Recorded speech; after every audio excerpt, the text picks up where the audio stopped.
Welcome to the Slop Farm. Enjoy the video.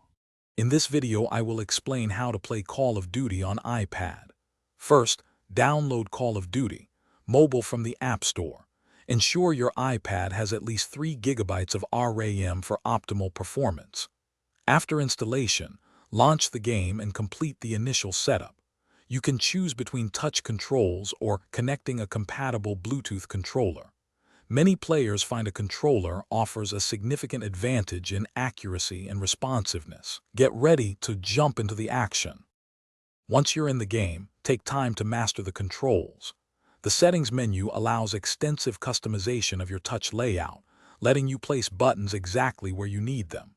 Experiment with different sensitivity levels for aiming and movement to find what feels most comfortable.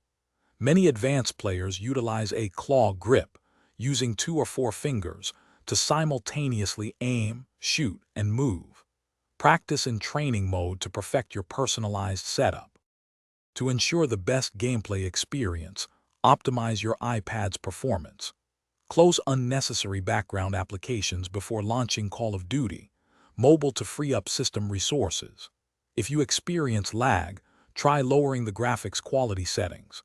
A smoother frame rate often outweighs visual fidelity.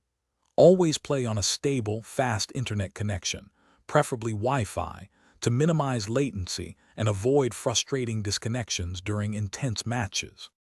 For those looking to elevate their game, consider joining a clan. Playing with a consistent team allows for better coordination and strategy, significantly improving your chances of victory. Utilize the in-game voice chat feature for effective communication with your teammates during matches. This can make a huge difference in objective-based modes.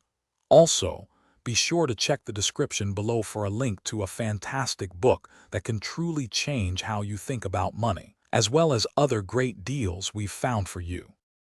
Thanks for watching. Consider subscribing if we helped you today.